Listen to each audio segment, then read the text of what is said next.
할렐루야, 이경우 목사입니다. 자, 오늘은 성화는 무엇이며 어떻게 되어지는가 라는 주제로 하나님 말씀을 전해드리겠습니다.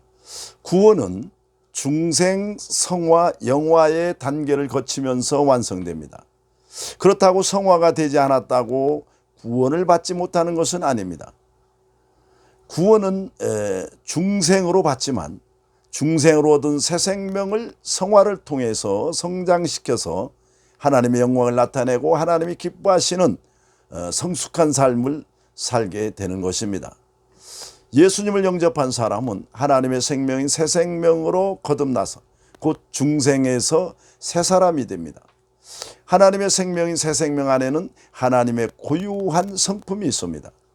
그러나 그 성품이 거듭나자마자 바로 나타나는 것은 아닙니다. 새끼 호랑이가 성장하면서 호랑이의 사나운 고유 성품이 나타나듯이 하나님의 생명으로 거듭난 사람일지라도 영적으로 성장해야 하나님의 고유 성품이 나타납니다.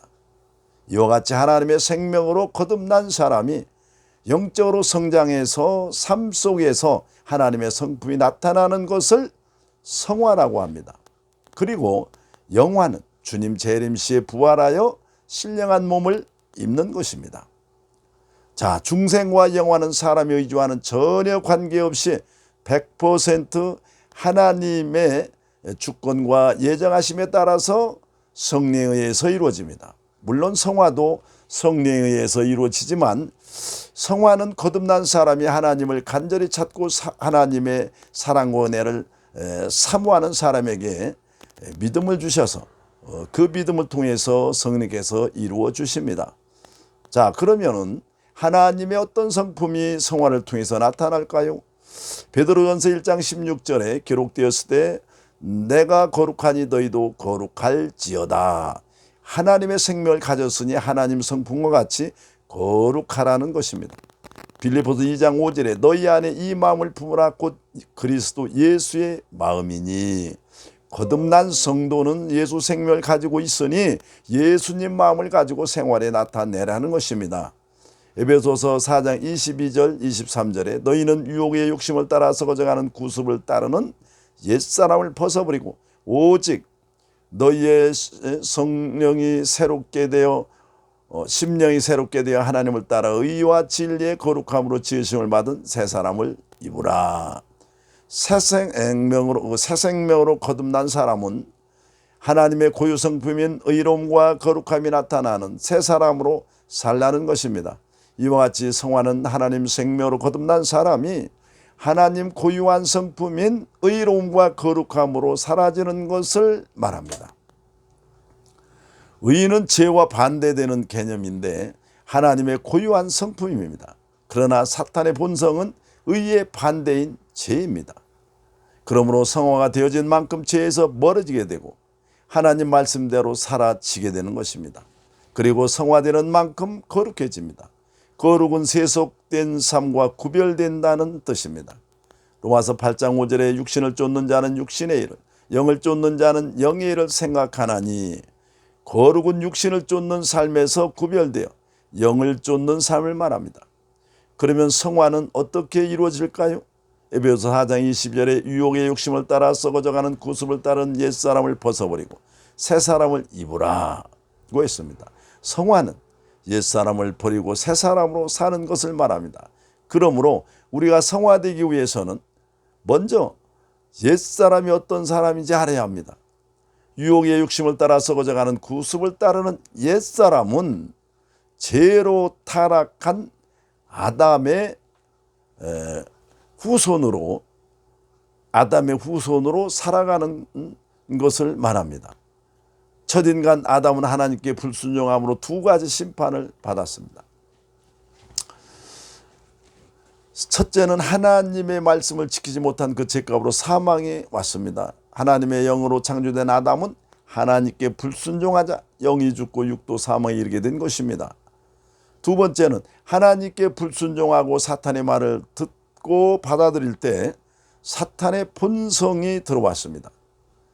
사탄의 본질이 죄이므로 사탄의 본성을 죄성이라고 합니다. 이 죄성의 사람의 인격을 통해서 나타나는 것이 자범죄입니다. 그러므로 자범죄를 이기려고 아무리 힘써도 이길 수 없는 것입니다. 안에 있는 죄성이 혼을 지배해서 자범죄를 짓게 만들기 때문입니다. 이와 같이 인간은 영이 혼을 지배하고 혼은 육체를 지배하도록 창조되었으나 하나님께 불순종하자 창조 원리가 깨져서 몸 안에 들어온 죄성이 혼과 육체를 지배하는 죄의 종이 된 것입니다. 첫인간 아담에게 다가온 이 죄성과 저주와 사망은 모든 인류에게 그대로 대물림되었습니다. 로마서 5장 12절에 그러므로 한 사람으로 말미암아 죄가 세상에 들어오고 죄로 말미암아 사망이 들어왔느니라. 아담 한 사람에게 들어온 사망과 죄성은 그 후손인 모든 사람에게 유전되어 들어왔다는 것입니다. 죄성에 대해서는 사도 바울이 로마서 7장 20절에 만일 내가 원치 아니하는 그것을 하면 이를 행하는 자는 내가 아니요 내 속에 거하는 죄니라. 여기서 죄는 복수로 쓰이는 자범죄가 아니라 단수인 죄성을 말하는 것입니다. 사탄의 본성인 죄성은 인간 속에 거하여 혼과 육체를 지배하기 때문에 사도 바울은 자신의 의지와는 관계없이 죄성에 지배당한다고 고백하는 것입니다. 이 죄성이 들어온 인간은 100% 부패하여 하나님 형상이 완전히 무너졌습니다. 예레미야 17장 9절에 만물보다 거짓되고 심히 부패한 것은 마음이라. 썩었다는 것은 본 형체가 변질되었다는 뜻입니다. 하나님의 형상으로 창조된 인간의 본 형체는 완전히 변질되어 죄성이 지배하는 전혀 다른 모습으로 변한 것입니다. 다른 형상이 된 것입니다. 이렇게 죄성이 지배하는 완전 변질된 부패된 인간을 성경은 육신이라고 합니다. 육신은 성리에서 피와 살과 뼈를 가진 육체를 나타내기도 하지만 사탄의 본성인 죄성이 지배하는 인간을 육신이라고 합니다. 로마서 8장 5절에 육신을 따르는 자는 육신의 일을, 영을 따르는 자는 영의 일을 생각하나니 육신의 생각은 사망이요 영의 생각은 생명과 평안이니라. 육신의 생각은 하나님과 원수가 되나니 이는 하나님의 법에 굴복하지 아니할 뿐만 아니라 할 수도 없음이라. 육신에 있는 자들은 하나님을 기쁘시게 할 수 없느니라. 이와 같이 죄성에 지배받는 죄의 종으로 사는 육신을 죄의 몸이라고 하고 옛사람이라고도 합니다. 이러한 옛사람이 예수님을 영접하여 거듭나면 영이 지배를 받는 새사람이 되는 것입니다. 그러나 거듭나면서 옛사람이 바로 새사람으로 바뀌는 것이 아니라 옛사람과 새사람은 공존하게 됩니다. 그래서 거듭난 성도가 옛사람을 버리고 영을 따라 사는 새사람으로 사는 것을 성화라고 하는 것입니다.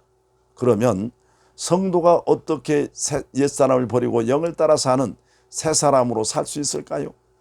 로마서 6장 6절에 우리가 알거니와 우리 옛사람이 예수와 함께 십자가에 못 박힌 것은 제 몸이 죽어 다시는 우리가 죄에게 종노릇하지 아니하려 함이라. 우리의 옛사람인 죄의 몸, 육신은 예수님과 함께 십자가에 못 박혀 죽었다는 것입니다. 예수 죽음이 곧 내 죽음이다. 예수 죽음은 곧 나의 옛사람이 죽음이 되는 것입니다. 그러므로 나의 옛사람은 내 안에 새사람과 함께 공존하나 옛사람이 죽었다는 것을 믿는 만큼 믿음의 분량만큼 옛사람이 기능은 작동하지 못하는 것입니다. 로마서 8장 11절에 이와 같이 너희도 너희 자신을 죄에 대해서는 죽은 자요 그리스도 예수 안에서 하나님께 대해서는 살아있는 자로 여길지어다. 우리 안에 있는 죄성, 죄의 몸, 옛사람은 죽은 것으로 믿고 여기라는 것입니다. 그리고 하나님을 따라 사는 새 사람이 되었다는 것을 믿고 여기라는 것입니다. 의인은 믿음으로 말미암아 사는 것입니다. 그러나 이 믿음은 인간의 힘으로 믿어지는 것이 아니라 하나님이 주시는 것입니다. 어떤 사람에게 주실까요? 나를 간절히 찾고 찾는 자가 나를 만나리라고 했습니다.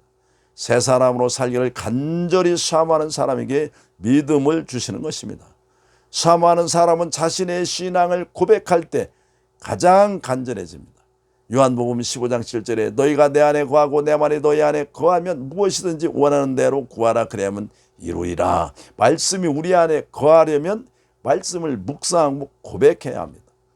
히브리서 10장 23절에 또 약속하시는 믿으시니 우리가 믿는 도리의 소망을 움직이지 말고 굳게 잡고 라고 했습니다. 이것을 새 번역을 보면은 또 우리에게 약속하신 분은 신실하시니 우리는 흔들리지 말고 우리의 고백하는 그 신앙을 굳게 잡읍시다 라고 번역을 했습니다. 말씀대로 살지 못한 것은 보혈의 의지에서 항상 회개하시고 말씀을 묵상하고 고백할 때 믿음으로 굳게 서게 된다는 의미입니다.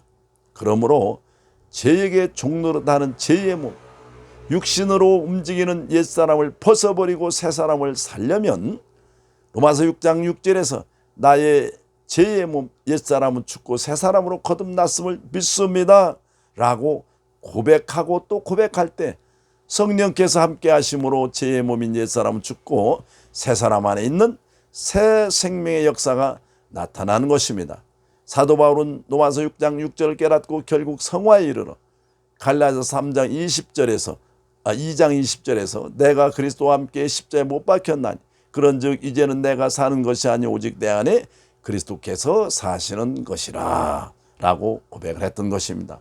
사도 바울은 그의 죄의 몸인 옛사람은 예수님과 함께 십자가에 못 박혀 죽었으므로 그런즉 그가 사는 것은 오직 자신 안에 들어와 있는 예수님의 생명으로 산다고 고백하는 것입니다. 이와 같이 성화는 죄성이 지배하는 죄의 몸인 옛사람을 벗어버리고 예수 생명을 가진 새 사람으로 사는 것입니다. 이것은 사람의 의지나 능력으로 되는 것이 아니라 성령께서 주시는 믿음으로 십자가에서 죽으신 예수 죽음이 내 죽음임을 믿는 그 믿음으로 되는 것입니다. 그러므로 성령 충만해서 나의 죄의 몸인 옛사람은 예수님과 함께 십자가에서 죽고 의와 거룩함으로 지으신 새 사람으로 거듭났음을 감사합니다 라고 매일매일 쉬지 않고 고백함으로 성화된 삶이 되셔서 하나님께 영광이 되고 복된 삶이 되시기를 예수님의 이름으로 축복합니다. 할렐루야. 감사합니다.